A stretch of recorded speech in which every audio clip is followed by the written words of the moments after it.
so it is. I'm going to get a little sip of water and we'll get started here.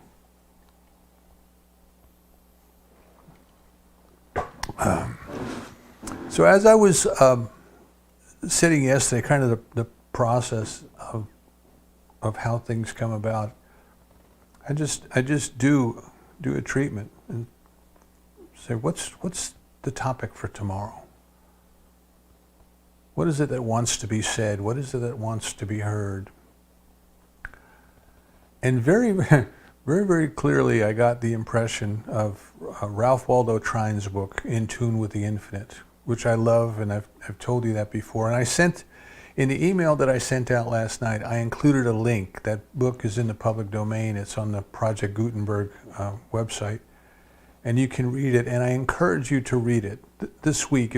Even if you've read it before, I encourage you to read it. It is very easy to read, and it is very simple, very simple. And that's the word that kept coming to me: simplicity, simplicity, simplicity. We make it too hard. Now, one of the things we have to realize is that the culture that we grew up in is firmly of the opinion that if something is valuable, it must be difficult. It must be difficult. You hear people come from the gym and they'll say, no pain, no gain. No pain, no gain. Anything worth having is worth working for.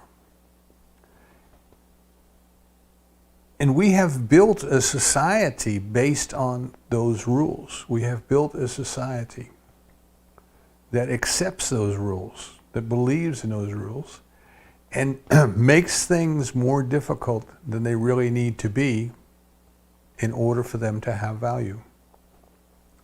And you've heard me mention, we used to do an exercise. There's a book called Game Trainers Play, and when I was in training, we would take different exercises from this book, and it would kind of help us to design a training course for whatever particular group we were working with.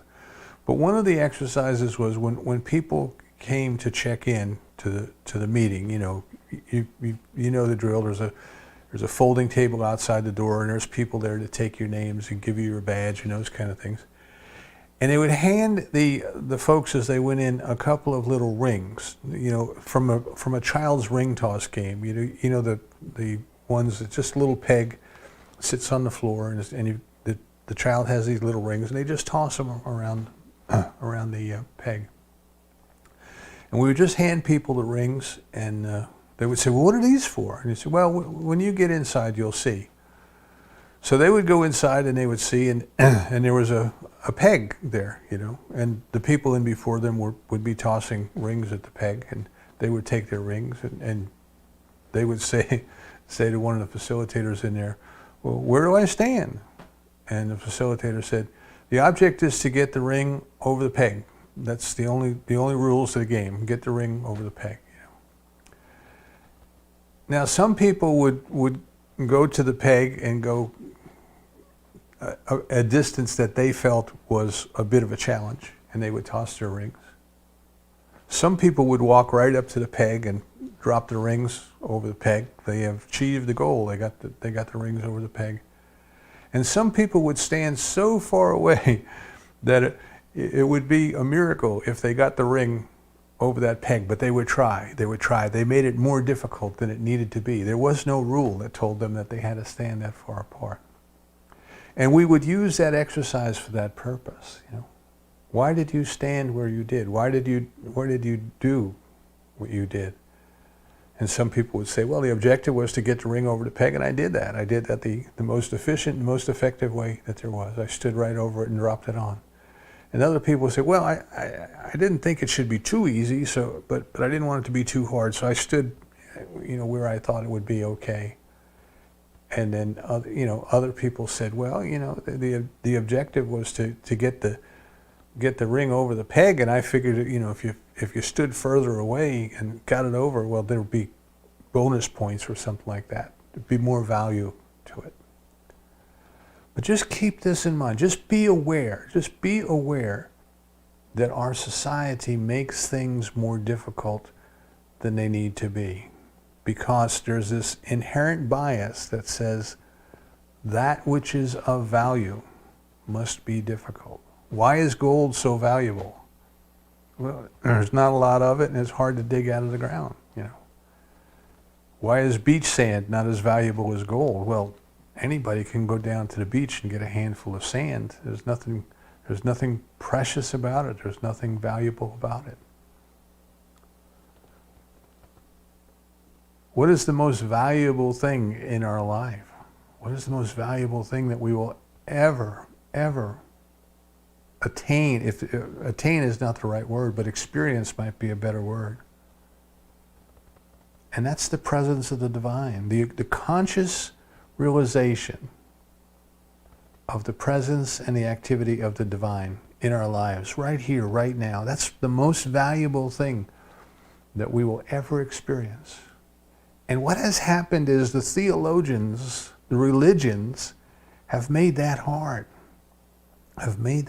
We have to study for years. We have to memorize certain prayers. We have to participate in certain rituals. We have to do this. We have to do that. We have to wear certain kind of clothes. We have to not eat certain kind of foods. And all of these different rules and regulations that have made it kind of impossible to follow those paths and to achieve the desired result, which is simplicity, the experience, the conscious experience, the conscious awareness of the experience of the presence of the divine. We look for God too hard. We look for God too far away. It is nearer than our hands and feet. It is closer than our breath. So two things kind of rolled together for me last night as I was just kind of thinking about simplicity. And one of them was the documentary that I also posted a link in the email last night. It was a documentary that Ken Burns made. It was actually his first documentary, and it's my favorite. Of all the documentaries he ever made, that's my favorite.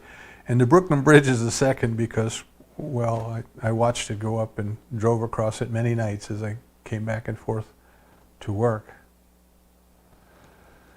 But Ken Burns, in talking about that documentary, said he was driving down a country road somewhere and he saw a barn that was made out of stone and was built in the round. And he was very curious as to who were the people who built that barn and why did they build it that way. Now, you know, most barns, you see the big red barn and all of the paintings and on the side of the road, you understand the shape.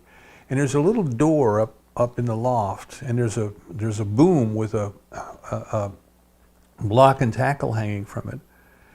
And in our tradition, you know, traditional barns, the hay wagon pulls up below that boom and the block and tackle goes down and they hoist the bales of hay up and they swing them into the loft and they store them there.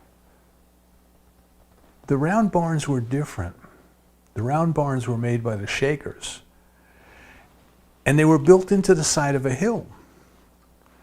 So there were 3 levels, and each level had a doorway that opened up to ground level at different points on the hill.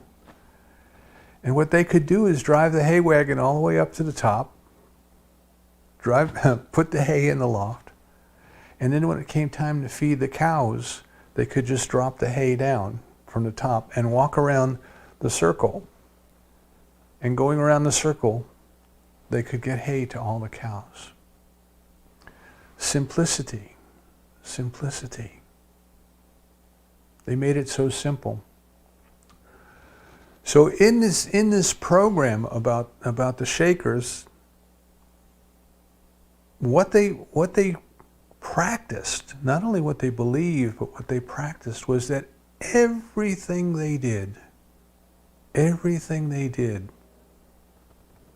was an expression of love, an expression of the divine. And today, you know, just a little history of the Shakers. They started in this country in 1780, and they were a celibate sect. They did not marry, they did not have children. The only way that they increased their numbers was by recruiting. And this documentary was made in 1984, and by that time their numbers had dwindled to 12. and I believe they're all gone now. But can you imagine an organization that survived for 200 years without children, without their own children, but they took in orphans? If adults with children came to join the congregation, the children were raised by the community. And they had testimonials of people who were orphans, who were taken in by the Shakers, and every one of them said they just felt this incredible love, this incredible love. So their idea was to be as simple as possible. Didn't need decorations because everything they did was beautiful. Everything they did was a beautiful expression of the divine. And today, you know, the things that they made are extremely valuable because they were so well made.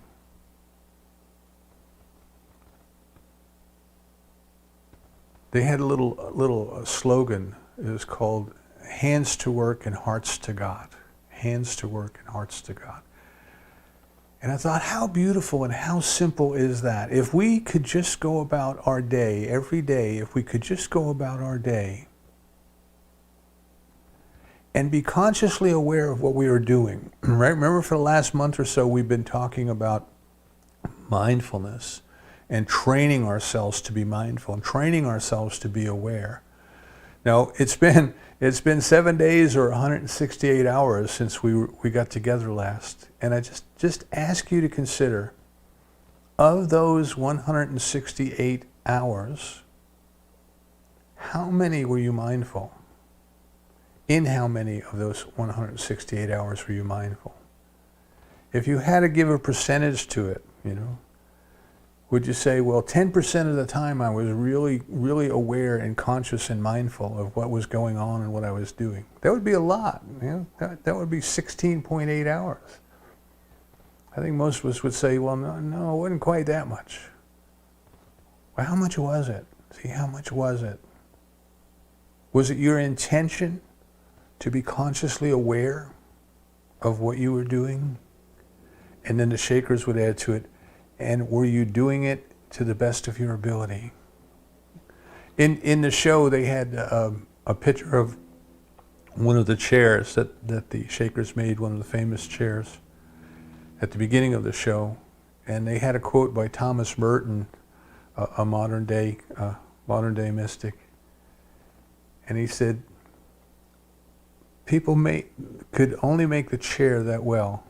A chair that well could only be made by people capable of believing that one day an angel might come and sit in it.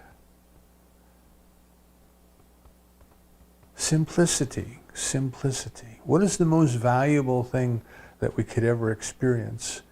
And it is the conscious awareness of the presence and the activity of the divine in us, as us, around us, and through us. And it's right here. It is right now. It is not far away. It is not something we have to wait to experience. It is not something to attain. It is something to realize. So in their simple philosophy, the Shakers were saying that by living life simply, by doing everything as well as they could, by recognizing that everything they did was God's love in action in this world, they were opening themselves up to the inflow of divine activity. Some denominations would say grace. Right? Opening themselves up to the inflow of the divine. And in this way, things get better and better, you see.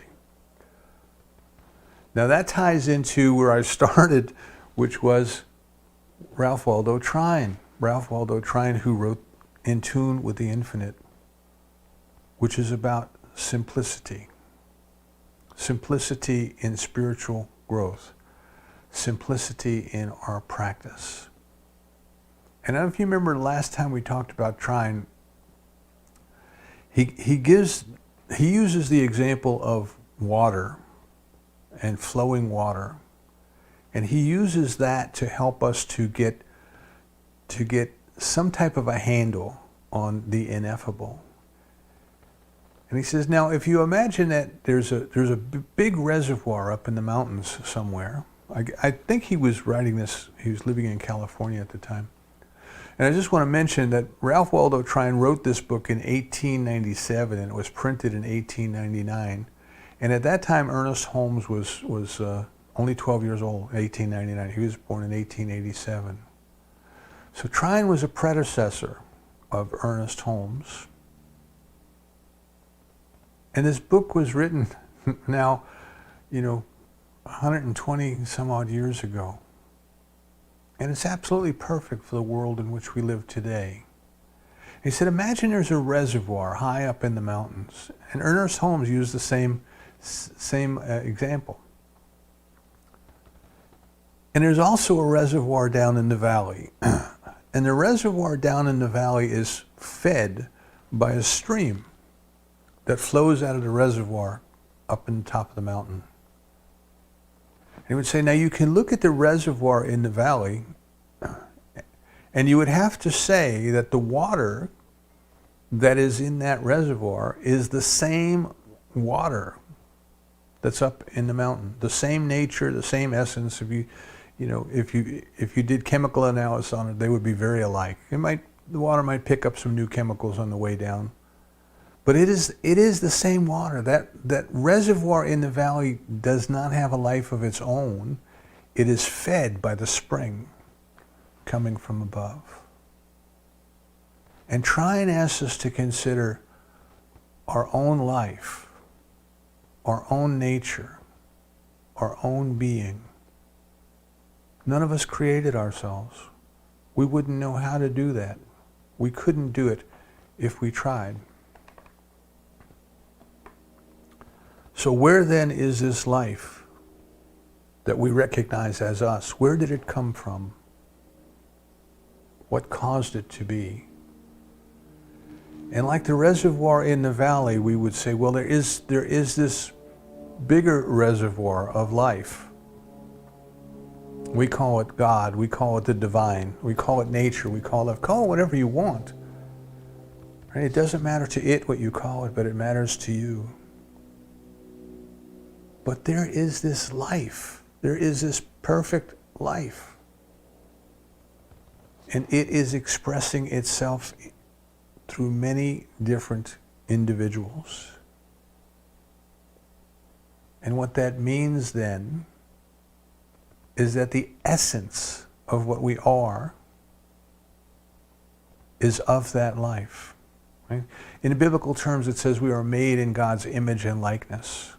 And we say, well, God doesn't have an image. God doesn't have a face or a likeness. What does that mean? We are made in His nature. Dr. Holmes uses the term nature. We are made in God's nature. What is true of the divine is true of us. And we'd say, but wait a minute.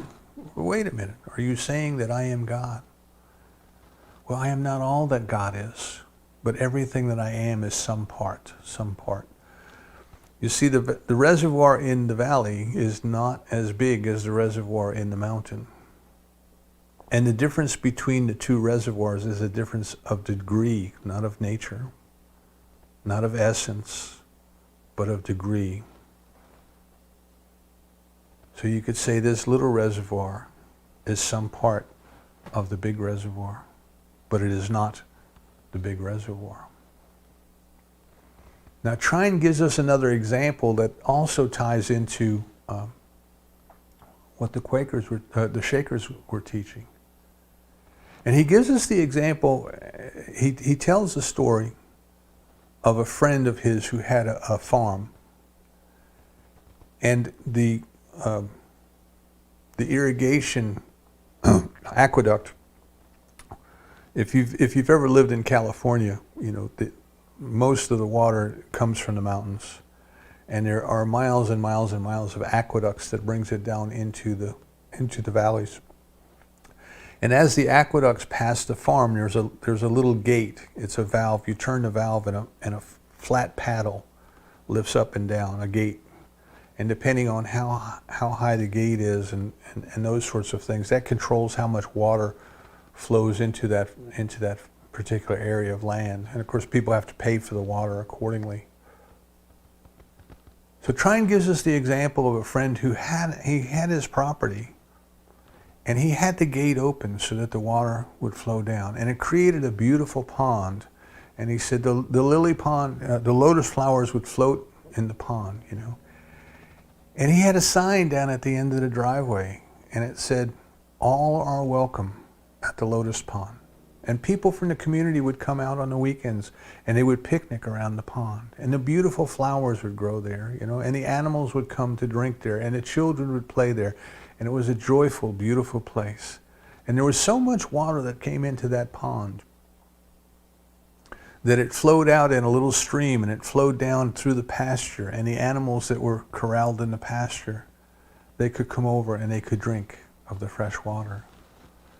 And this man had to go away for a year, so he leased the land out to another farmer. And when the new tenant took over, the first thing he did was close the gate. He wasn't going to pay for all that water. It wasn't doing him any good. He said, what happened is the pond started to dry up. The vegetation started to rot. The beautiful aromas and perfumes that had been there before now turned into the stench of rotting vegetation and flies and mosquitoes, and it became nasty. And the stream going down through the pasture dried up, and the pasture turned brown. And then his friend came back from being in Europe and opened the gate. And the water began to flow. And the pond came back. And the flowers came back. And the birds came back. And the butterflies came back. And the fields greened up. And the animals had their water again. What Trine is telling us is very simple, you see.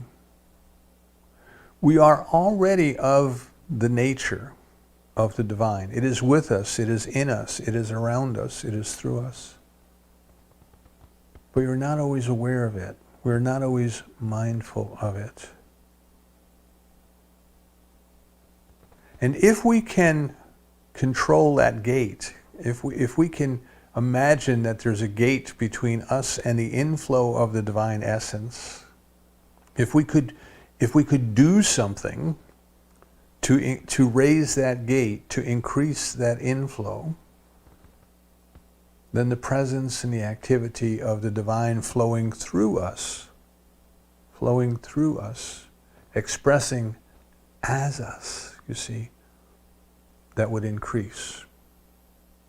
Beauty would increase, peace would increase, love would increase, and creative ideas would increase. Trine tells us something that I think all creative people would agree with. That when we can get into that zone, the ideas appear, and they appear in totality or in their final form as a revelation or as an inspiration. Nikola Tesla talked about the creative process he used for inventing, and he said he just became aware of that which was in its entirety. He just became aware of it. It was like he was in tune with something. So this is what Trine is telling us. If we could attune our consciousness to the divine consciousness, the flow would increase.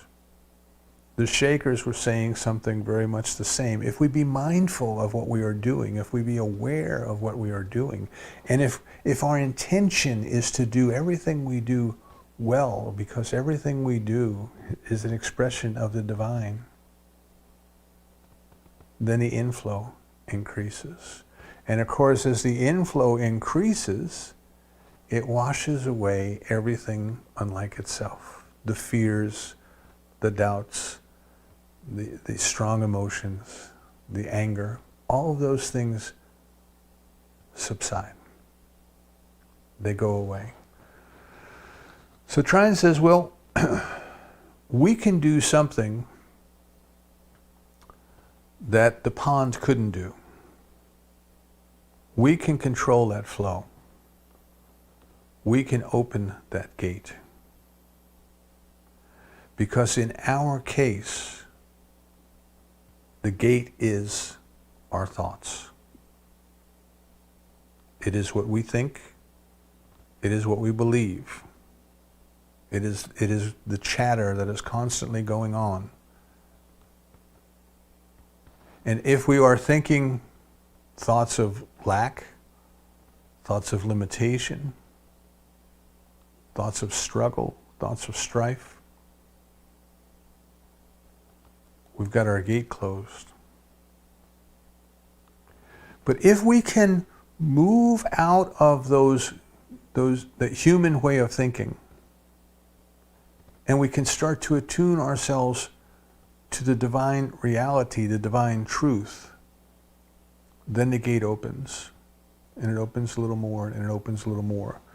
So when we're talking about attunement, and this is interesting, an interesting word to me, because Dr. Rocco Errico tells us that in the Aramaic language, the word that is used for prayer is more akin to attunement. So instead of begging, beseeching, and asking God to send us something,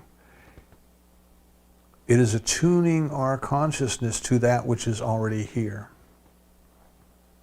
I remember I told you a couple weeks ago in the Gnostic Gospel of Thomas, Thomas asked Jesus, he says, where is this kingdom that you're always talking about? And Jesus said, it's here. It's already here.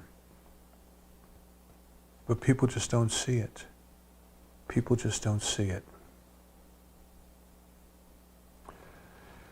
Now you remember the commercials that used to be on TV, and they had Ella Fitzgerald. She would sing and it would shatter a glass, and then they would play back a recording on a certain brand of magnetic tape, and the recording was so faithful, that's high fidelity, it's faithful to the original, that the tape recording would also shatter the glass. Well, the reason for that is that everything has a natural resonant frequency. Everything has a frequency at which, if you can get it vibrating at that frequency, it will continue. And the vibrations will get bigger and bigger and bigger. And this is why the glass will shatter. This is attunement. This is attunement. Ella Fitzgerald sang at exactly the right note that was tuned to the resonant frequency of that glass. And it caused the glass to resonate, to vibrate, until the vibrations got so big that it shattered. The divine already is, but it is love, not hate. It is peace, not war. It is abundance, not lack, not limitation.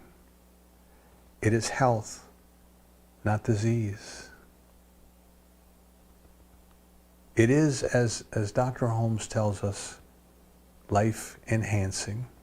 He says we don't need rules and regulations. Dr. Holmes tells us we don't need rules and regulations to tell us what is good or what is bad. We already know that. We already know that. He says if you are contemplating doing something, ask yourself, does this give a greater expression of life, of love, of truth, of beauty? And you should be able to say yes to at least one of those. And then ask, does it try to take anything away from anyone? Does it try to harm anyone in any way? And if you can answer no to both of those, then do it. Do it. Because there's nothing wrong with it, you see. And why, we might ask, why is this simple test? Why does this lead us into doing that which is life enhancing? Because we are part of the whole. We have been created out of that one life to express that life. to bring that life into greater expression, uniquely, individualized as us. And when we are doing those things that give a greater expression of life and love and truth and beauty, I could just see the shaker in the workshop building the chair. Building the chair, a beautiful chair, as well as could possibly be made, because he realized it was the hands of God using his hands to build that chair. If we ask ourselves, does this thing that I'm about to do give a greater expression of life and of love and of truth and of beauty? And find the answer yes to one of those. See, then we can see how it is giving a greater expression to God's love. And we ask ourselves, does it harm anyone in any way? Does it take anything from another? Because we cannot harm another. Because we are our brother. There is only one life. This is why the Bible says, that which you've done to the least, you've done unto me. Dr. Holmes says, I am not my brother's keeper. I am my brother. So what you see happening there, and what was going on in the Shaker community, was the sense of separation was being dissolved, and the sense of community was being enhanced. The individuals respected each other's gifts and talents, appreciated each other's gifts and talents, understood how each and every other one was helping to make the whole better. Now we lose that in our modern day society. We lose that in our idea of separation. But we can get it back. We can get it back. Trine tells us, for example, if we are going through the day and we encounter someone who's angry, this brings us to the compassion that Wendy started us with. If we meet someone who is angry, we can get angry back. We can attune ourselves with limiting ideas. Where does anger come from? It comes from fear. And what is fear? It is the lack of love. We can jump right in and do what we've always done as human beings. When somebody comes to us and starts screaming and yelling and they're angry, we can scream and yell back in self-defense. Or Trine tells us we can recognize that they are angry. And their anger is coming out of fear, and their fear is coming out of ignorance. And instead of being angry back at them, which only makes the situation worse, we can respond calmly and lovingly. When we were talking about Thich Nhat Hanh's work a couple weeks ago, he said, don't do violence to your own suffering. And we shouldn't do violence to the suffering of another.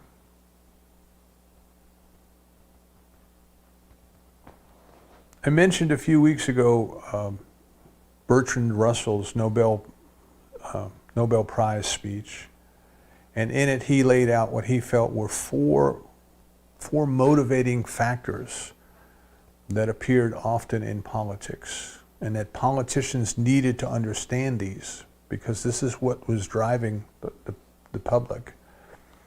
And one was greed or acquisitiveness, getting more stuff. One was rivalry, not only winning, but crushing your enemy, your opponent.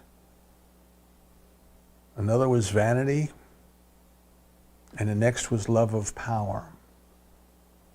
And I looked back over my years of working in business, and especially in my role when I was doing organizational change and executive coaching. I said, oh my goodness, oh my goodness. There it was, those 4 motivating factors. You could see it in business. You could see it in the competition between businesses. You could see it in the competition within businesses. Everybody was trying to get to the top of the pyramid, and they had to do that through rivalry. But the spiritual teachers give us different motivation. Love. Compassion.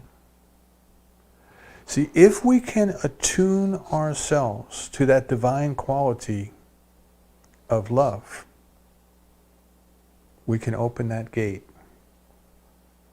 We can open ourselves up more to the inflow of the divine. Ralph Waldo Emerson says we are already inlets who may become outlets of the divine. Think about that. We are already inlets who may become outlets of the divine. Think about that gate. When that gate is closed, it may become an outlet for the water.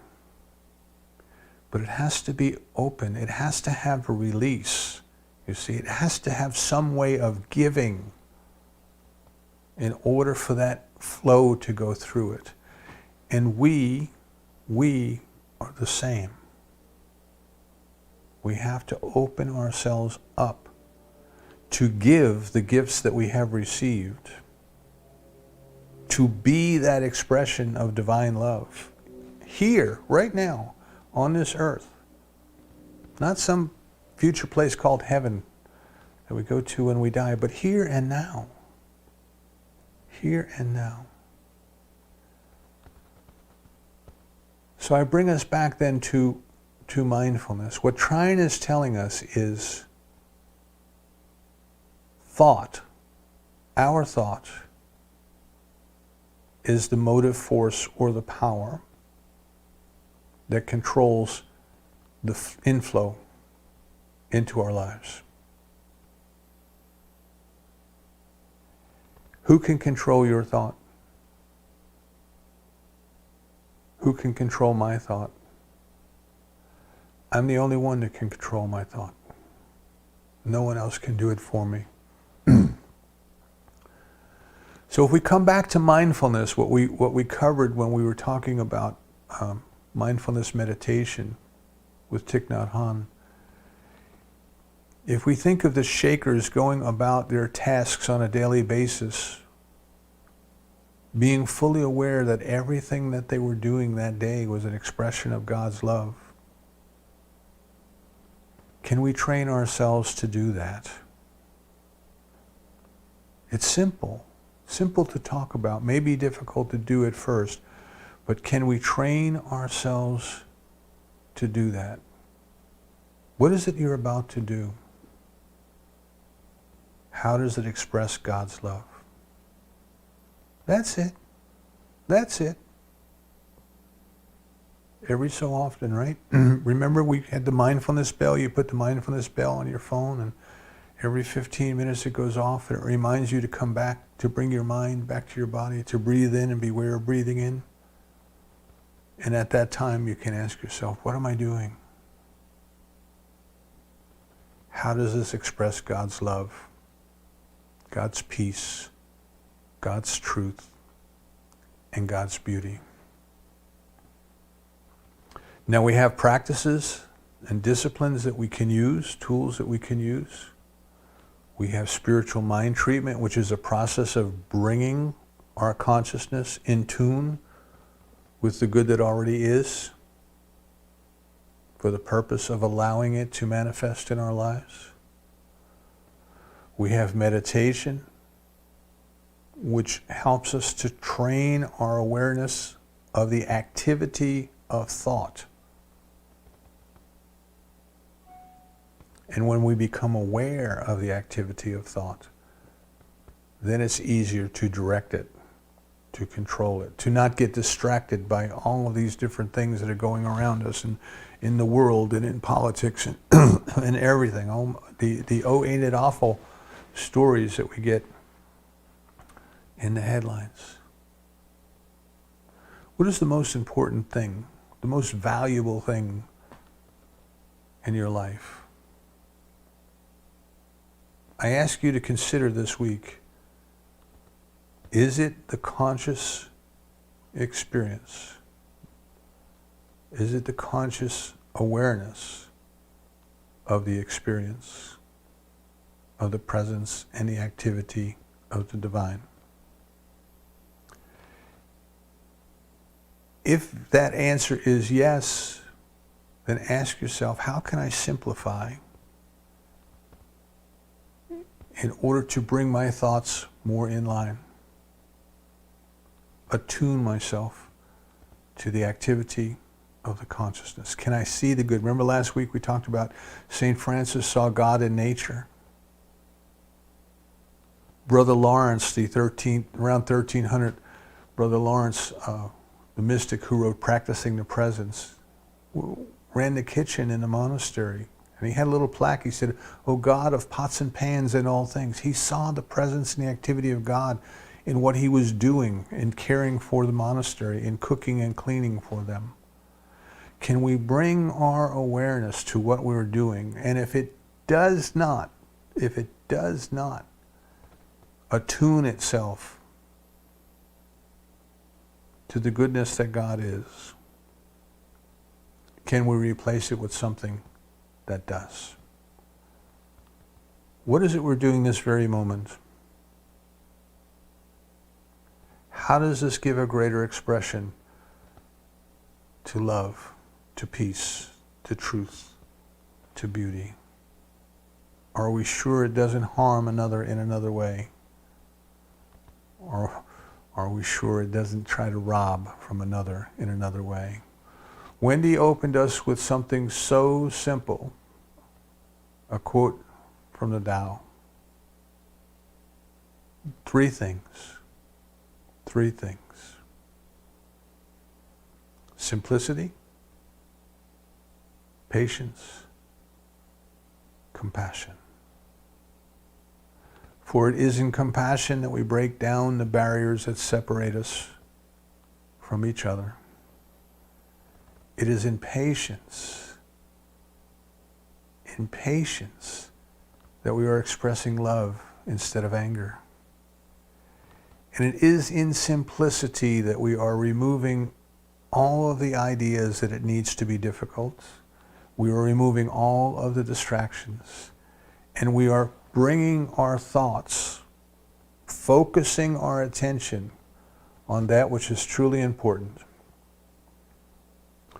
The presence of the divine is already here, is already now, and it is already expressing life as you. You are never going to be more spiritual than you are right now. You can only become more aware of your spirituality than you are right now. And you become more aware of that by attuning your mind, by paying attention to what you're paying attention to, by setting your intention in the morning. Sweet one, how can I be the best instrument of your love that I can possibly be this day? How simple is that? How simple is that? When you go out that door in the morning, is your intention to see God in everyone you meet, to experience God in everything you do, to keep your mind stayed on thee, as the Bible says, to keep your mind on the things you want and off the things you don't want? It's simple. You are the only one who can control your thoughts. It's simple. Be aware. Be patient. Be compassionate. Be love. Do everything you do as well as you can, because everything you do is an expression of God. Try that for a week. If you can, read Trine's book. The link is in the email I sent out last night. If you didn't get the email, just search for it. Ralph Waldo Trine, In Tune with the Infinite. It's on Project Gutenberg. Watch the Ken Burns documentary on the Shakers. The link is also in the email. But if you can't If you don't have the email, go to Daily Motion is the website and just search for Ken Burns Shakers. It'll pop right up. It's about an hour long. Take some time this week to attune your consciousness, to bring your mind to the things that are most important, and see if that has an impact on the way this week goes. You are already inlets who may become outlets. Let's raise that gate this week.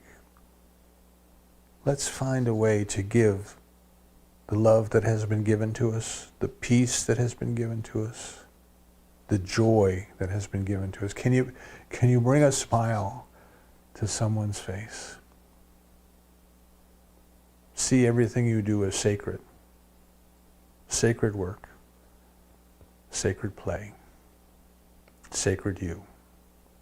And so it is.